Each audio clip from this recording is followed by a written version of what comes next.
I was told to talk about unconventional wisdom. And I'm going to start with one sort of off-piste bit of unconventional wisdom at a tilt at TED. You've just seen the right use of imagery. You've seen wonderful use of visual imagery to illustrate talks with two people talking to you like I'm talking to you, like this. Now, by complete chance, and this is the reason I'm taking a tilt at TED. Who are you, TED? I don't know who the hell TED is, but I mean, it's somewhere up there. By complete chance, at my house in Suffolk where I live, I've got two people there, one of whom gave a talk at TED in Calgary. TED's not in about 2 weeks ago. Another of whom was doing it, I think, somewhere in Edinburgh or somewhere. And they're the same experience as me. The organizer one of them saying, where are your PowerPoints? Where are your PowerPoints? Now, just to be honest, I don't do PowerPoints. PowerPoints are a modern management crutch, which are debasing and weakening people under the age of 35. And just want to make that point, and I'm saying it to all my students here, of whom there are quite a few. For God's sake, next time the professor's here insists on a PowerPoint, do the PowerPoint show, but give the presentation without PowerPoints, because if you're passionate about something, you'll present it where you've just seen two like that. They could have Alistair could have said, I'm not an athlete, I was 24, I just and read out the things and go to you. He didn't, he talked to himself. Anyway, that's my first bit of unconventional wisdom. And Ted, please stop doing PowerPoints, it's ridiculous. You're becoming very trad and conventional. Now, entrepreneurship, I know a bit about entrepreneurship. By the way, I was told to talk for 10 minutes. They've talked for more, am I allowed to talk for 12 minutes? Okay, fine, thank you very much, I'd like to know. Not that I've timed it, but I'm going to stop just after 10 past, just that you know, so you can climb it, Mr. Chairman. Now, I'm going to demolish, I think the various people here, I can see them here, people like it, are interested in starting businesses. I personally have started, or been involved in starting about 35 businesses in my life.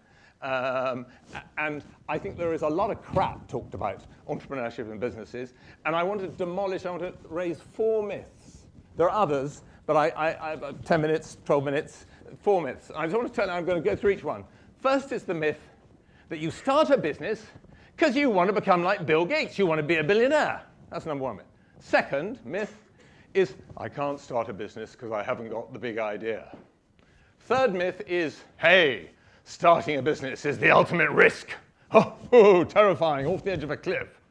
Fourth myth, we bring it close to home, is actually the way to start a business is to get an MBA and meet a venture capitalist. That's the biggest myth and the most dangerous thing of all, by the way. So I just want to tell you those 4 things up front so they can be germinating in your mind, and I'm just going to talk to each one, and then I'll conclude with 1 or 2 thoughts. Right. The conventional way you start a business to become rich. Now, no one actually tries to become poor, I think. A few Trappist monks, etc., etc. But that is a load of complete nonsense. Yes, there are 1 or 2 very unhappy human beings who've got personality, mental health problems, driven by insecurity, do nothing but throw themselves into setting a business and pushing it out, and they don't have good marriages, they don't have good relationships with their friends, etc., etc. Yes, they exist. We all know about them. But fundamentally, in my view, the reason for starting a business is a lifestyle reason. It is about getting control over your life and having a different kind of life. If I could give you a contrast, you are 40. Well, you're not. The average age is about 30, and there are 1 or 2 other stages. I would think, I mean, like David, for example, who I used to know 100 years ago, who had I mean, 20 years ago, sorry, David. And you're 40, and I've seen ahead, and you've got a choice. Jeff Immelt, who's a good guy, by the way, says, hey, you're the most brilliant young man or woman in GE. You're going to run the power division, and there's $1 billion going into conquering India. Great opportunity. You will earn a basic of $1 million a year, profit share up to 200%, and stock options. On an airplane for 6 months in the year. Option 1. The same divine being, perhaps it's Ted, has said to you, there's an alternative. You can start an upmarket value-adding garage and have a little chain of 3 or 4 garages by the time you're 40. You'll be earning, there'll be surpluses of profits of a 6-figure sum, of which you can draw about half. You will go to all your children's football matches, concerts, etc., etc. With a bit of luck, you'll have a decent marriage and relationship with friends. Now, I choose the second. Don't have to choose the second. There are some people who would rather be on and off airplanes and all that. But that is what I mean. Starting a business is a lifestyle choice. By the way, just in case you think I got smart, when I started my first business, I was 24. The truth is, I was at this university. I was a clever boy, scholarship boy. I was going to go to MIT on a Hartnett Fellowship, and do research. No one had told me that being clever is not the same as being academic. And I got an appalling degree in my final results. And I decided that actually trying to become an academic with a 2-2 in your final exams wasn't very clever. And so I didn't have a job.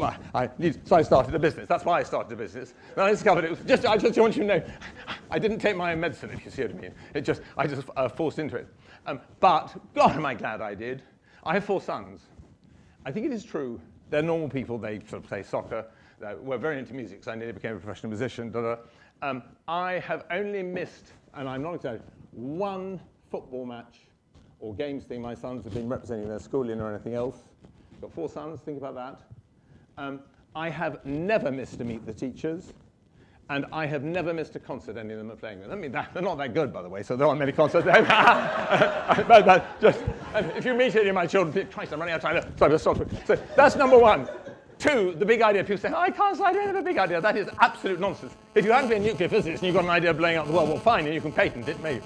Basically, most people, I mean, they say the cheap airline business. Imagine saying, let's make airplane travel cheaper. Does that sound like a big idea? Not really. But boy, they did it, and boy, lots of people made lots of money. If you want a big idea, what you do, pick an area. I told them they shouldn't mic me up, but that's their problem. They'll have to deal with it.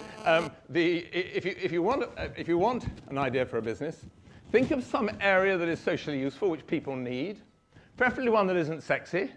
Get a job and work out how to do it better and then start a business. Lavatory cleaning is a good idea. Lavatory cleaning is done very badly, and no one wants, MBAs don't want to be lavatory cleaners, so start a business. Funeral parlors, another one. It is as simple as that. 3, myth 3. This is the big risk. Oh, walking off a cliff, setting up a business, mortgaging my future, my husband's future, my wife's future, my children's future, everything. It's just so much. There are some people who are idiots, who put everything on the line, take the huge risk, put themselves under huge pressure. If you actually look at people who've made it, and I've done pretty well, by the way, just so I'm the two bits homework. If you look at people who've made it, they don't take great risks. Typically, when you look back, if you look at the great entrepreneurs, the first year or 2, they were very under control. They weren't mortgaging their house. They weren't going to lose their shirt if it didn't work first time. And normally it doesn't, by the way, and I'll come to that in a moment. In my case, I borrowed £12,000 from Barclays Bank, a wonderfully enlightened bank manager. I managed to get out of the door before he got a personal guarantee, which was extremely remiss of him and very clever of me. And this was a long time ago. It's more like £100,000 now. And there were very few entrepreneurs in Britain then, because I'm very old. It was about 40 years ago. And I got written about in articles as being an entrepreneur, taking big risks. Truth is, I knew I had a contract from my first customer, I was 99 certain, which would, unless I completely screwed up, and I've got some self-confidence, I didn't think I'd completely screw up, would repay half of it within 4 months and the rest of it by the end of the year. That was not a big risk. It looked like a big risk. And most of the people I know who've been successful in business sort of did things that might look risky, but they knew things either about the technology or contracts that wasn't risky. And just the other thing to say about not taking risk is if you set up a business and you put yourself under personal financial pressure, like you've got mortgage payments to pay, or you can't buy food and drink for your children, well, you shouldn't do it. Don't do it. If you're going to set up a business, make sure you've got a husband who can keep you or a wife who can keep you, and that you know how to live cheap and low maintenance, so that if it doesn't work in the first 12 months, you're okay. And that, if you look at people, so that's the third myth. Fourth myth, the most important. There is a horrible conspiracy between business schools and venture capitalists. Now, I love this business school, by the way. I teach here. I wouldn't if I didn't believe in it. But it says, hey, I'm 30. I've learned how to do all this clever stuff. I'm going to produce a business plan. DCFs, sort of maximum cash out, $5 million. Go to the venture capital community. Oh, yes, we'll take 40% of your business, $5 million. Venture capitalists entirely logical. Venture capitalists makes 10 such investments a year. Only one of them has to be spectacularly successful, make a decent IRR. 2, and they're in heaven. And they know 3 or 4 of them will fail, because that's how it is. Now, that's fine for them. Very not good for me. And it's not necessary. Furthermore, most businesses that are started that I've seen, they don't turn out as preconceived. That various of my students here, there was someone called Sunita Elaine came and talked on my course about 4 weeks ago. A big, large, black Afro lady who's already succeeded in setting up one of the 2 major broadcasting businesses in Britain, something else, and is setting up an education business. Since we met, the business has changed in the light of the early experience. which she's funding in an affordable way. If she had a bunch of venture capitalists and she put lots of money on it, she wouldn't have been able to change. Gradualism is the name of the game. And the other point is, why give up so much equity? The number of otherwise intelligent human beings, average age, shall we say, 31 and a half, who are seduced by the venture capitalists into saying, don't worry about a thing, we'll add value, and hey, a smaller chunk of a cake can be more valuable than a bigger chunk of it. That can be true, but mostly it's nonsense. Gradualism is the name of the game. Now, it's 10 past. I've nearly finished. I've nearly run out of my allotted time. And the chairman, he smiles, but he's very fierce, really, that guy. You saw how he coped with the technical day. I'd like to be on my side. You're wasted on a PhD, by the way. You're too good at bullshitting to do PhDs. And it's not what it's there for. But I've indulged in some sweeping generalizations. And I want to make it plain, particularly to those who come to my class here, that I passionately believe in what I'm saying. I believe in setting up businesses. It's about a lifestyle choice. It's about how to control your life, lead a more human life, etc. You don't, and yes, it's nice to make some money, but I just should have said, I make quite a lot of money. It's quite nice. I'm not Bill Gates, but it's quite nice. With a bit of luck, you'll be quite comfortable as a result of doing it, but you'll have freedom and control in your life. You should do it in a gradualist way. You should not put yourself under financial pressure. If you can't live cheap, you should pay off your loan for this place or wherever first. You don't want to be under financial pressure. You want to do it in such a way that you've got, say, a clear 2 years to do it, and you do not, unless you are someone puts you at gunpoint, do not give away a lot of equity to venture capitalists. Now, just to say to any students of mine here, I said to you before, and various of mine doing it, if you want to turn that conceptual stuff into concrete, that bullshit into concrete reality, I'm at your disposal to talk about any of your businesses. So thank you very much. It's 12 past. I've done it. Thanks.